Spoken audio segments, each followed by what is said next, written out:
I'm Glenn Greenwald of The Intercept, speaking to you from Brazil, where a very serious, fascinating, dramatic, and highly evolving scandal is all but drowning the first month of the new presidency of Brazil's Jair Bolsonaro.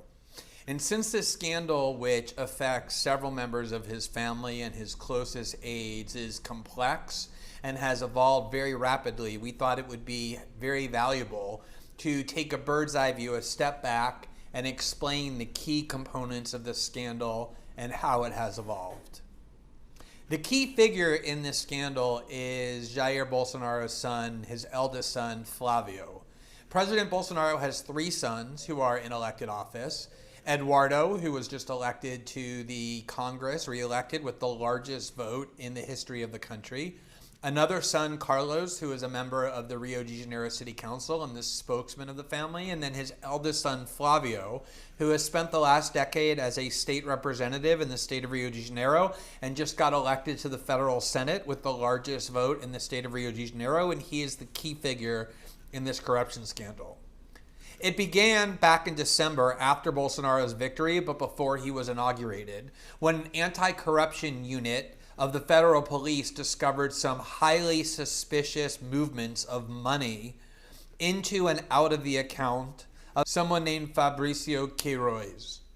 Fabricio is one of the longest and closest friends of Jair Bolsonaro.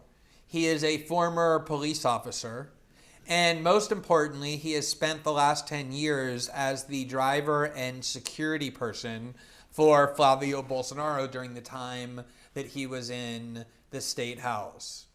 And these movements of money were so suspicious for so many reasons, including the fact that Fabricio earned a relatively low salary as Flavio Bolsonaro's driver and through his pension as an ex-police officer, and yet the movements of money were in amounts far greater than his entire salary, which naturally led to the question of how could such a close friend of Jair Bolsonaro and key aide of Flavio Bolsonaro be moving so much money far greater than his salary. As the investigation unfolded, the questions only deepened. First, it was discovered that, in fact, far more money than was originally known was discovered to have been moving in and out of the account of Fabricio, up to 7 million reais, which is around $2 million US. The scandal grew even further when it turned out that at least one of the deposits made by Fabricio with cash was made to the account of Jair Bolsonaro's wife, Michelle Bolsonaro, something that was very difficult to understand.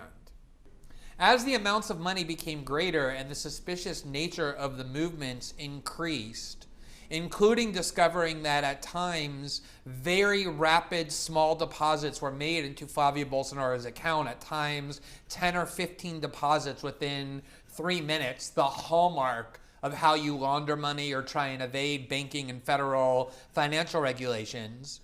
Both Fabricio and Flavio Bolsonaro began trying to evade the investigation. On 2 separate occasions, Fabricio, the longtime friend of President Jair Bolsonaro and the 10-year driver of Flavio Bolsonaro, made an appointment to respond to questions from investigators, only to not show up, claiming that he had medical problems that required hospitalization. And yet suddenly it turned out that a video emerged of him in a hospital in São Paulo, one of the most expensive private hospitals in the country, where he was dancing with his family, obviously calling into question the authenticity of the medical problems that prevented him from responding to investigators.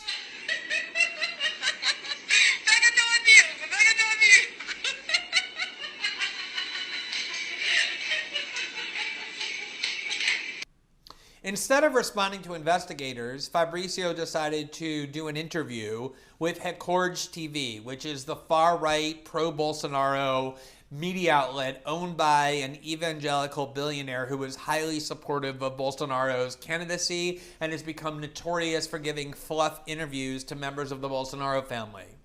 And this interview he gave, even with the fluffiest of questions, only exacerbated the suspicions rather than alleviated them because he gave very vague and evasive answers about how it could possibly be that he has so much money, claiming, I'm a businessman, I've always been after buying and selling things like used cars. Nobody believed that explanation, including Bolsonaro's most devoted allies.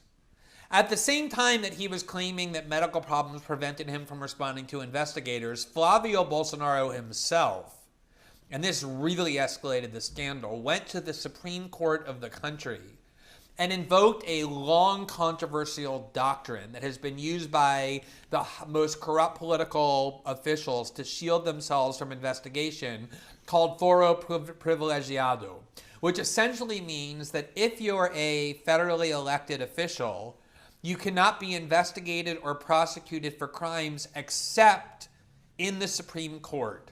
And because the Supreme Court is so backlogged, it basically means that no federally elected official can ever be held accountable for crimes. And that's why this has been such a controversial doctrine.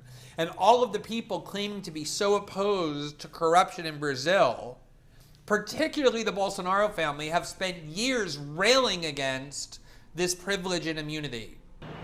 O único prejudicado com foro privilegiado não sou eu.